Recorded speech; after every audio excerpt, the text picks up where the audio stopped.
The peaceful rise of China. The balance of power in the world is currently shifting from west to east with the rise of China and other Asian nations. While this rise has been peaceful, it has caused major concern in the West. The tempestuousness of this rise is mainly due to the considerable influence China is having on how a new world order may be shaped. China, threat or opportunity? Is China a threat or an opportunity for America? Is that a simple question? As a student of philosophy, I have learned that behind a simple question can lurk many others that are more complex. Here are a few for that particular question. Does China intend to weaken or undermine America? Or is its rise driven by domestic factors? Does China have a grand strategy? If so, what are its primary goals? Is China's rise a threat to American primacy or to the American people? And, perhaps most controversially, should America give priority to geopolitical primacy or to its citizens in taking on the challenge from China? Curiously, there has been little genuine debate on this complex challenge in the US. Instead, there has been a dramatic convergence in the opinions of many Americans, despite deep political polarization, toward the view that China is a threat. 9 in 10 Americans believe that, according to a recent Pew poll, the deep state has also turned against China. As Henry Paulson put it last year, you have Homeland Security, the FBI, CIA, the Defense Department, treating China as the enemy, and members of Congress competing to see who can be the most belligerent China hawk.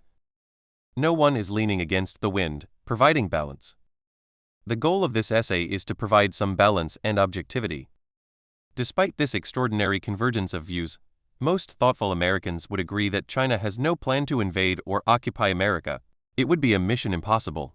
Nor would China dream of launching a nuclear attack. It has only about 290 nuclear weapons, compared to America's 6,000 plus. Nor does China have any desire to close off sea lanes, like Germany tried to do in World War II. China does more international trade than America. Paradoxically, the US Navy is keeping sea lanes open for Chinese commerce. Yet, it is also true that there has been a significant change in military balance between China and America. In 1996, President Bill Clinton sent 2 aircraft carriers to patrol the ocean off the coast of China to dissuade Beijing from being too aggressive toward Taiwan. Today, these 2 aircraft carriers would be sitting ducks in the face of Chinese hypersonic missiles. The military balance has shifted, creating discomfort in Washington. Even so, this isn't where the primary challenge will arise from China. In the era of nuclear weapons, superpower primacy is likely to be determined in the economic sphere, not military sphere. One of America's wisest strategic thinkers was the diplomat George Kennan, who lived from 1904 to 25. When America embarked on its great geopolitical contest against the Soviet Union, Kennan said the final outcome would be determined by the degree to which the United States can create among the peoples of the world generally the impression of a country which knows what it wants, which is coping successfully with the problem of its internal life and with the responsibilities of a world power, and which has a spiritual vitality capable of holding its own among the major ideological currents of the time. Kennan added that with this spiritual vitality, America should cultivate more friends and allies. He also counseled humility and bravely said America should avoid insulting the Soviet Union, as America would still have to deal with it. Fortunately, Kennan's strategic advice was largely heeded. America won the geopolitical contest against the Soviet Union handsomely. Curiously, even though China will be a far more formidable superpower rival, with 4 times the population of America, and a political resilience that is at least 4,000 years old, America has not attempted to work out a comprehensive long-term strategy to deal with it. If Kennan is right and the contest will be determined by domestic spiritual vitality, China is winning. America is the only major developed society where the real wages for the bottom half of the working population declined over a 30-year period. In turn, this has generated a sea of despair among the white working classes, as documented by Princeton economists Ann Case and Angus Deaton. By contrast, 1.4 billion Chinese people have experienced an extraordinary improvement in living standards. The past 40 years have been the best the Chinese have experienced in 4,000 years. As a result, as the researcher Jean Fan has documented, in contrast to America's stagnation, China's culture, self-concept, and morale are being transformed at a rapid pace, mostly for the better. China has spiritual vitality. America, not as much. If Kennan were alive today, he would be deeply alarmed. He would strongly argue against burning money in useless foreign interventions. In fact, he was alive when the Iraq War began in 2003 and he opposed it. If America had heeded his advice and disbursed the roughly USD 5.4 trillion it spent on post-9/11 wars in the Middle East and Central Asia on its own people instead, each member of the bottom 50% of the population would have received a check for more than USD 33,000. This is why Eisenhower wisely advised in 1953 that every gun that is made, every warship launched, every rocket fired signifies, in the final sense, a theft from those who hunger and are not fed, those who are cold and are not clothed. America is still a much richer country than China, with a per capita income of around USD 63,000 compared to USD 9,700 for China. Its universities and scientific expertise are clearly superior to China's. Yet when COVID-19 hit, China experienced 0.33 deaths per 110 people as of mid-May. The US figure was 27.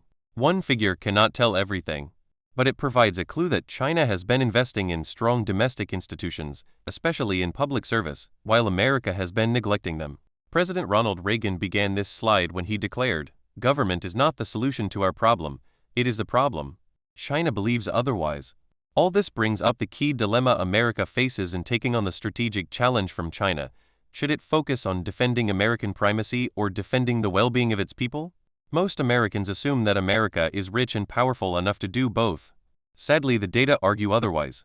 As the Nobel laureate Joseph Stiglitz and Harvard professor Linda Bilmes have said regarding the money spent on Iraq, had the taxpayers' taxes been reduced commensurately, or if the money had been spent on providing health care, it would have made a difference to hard-pressed middle-class families.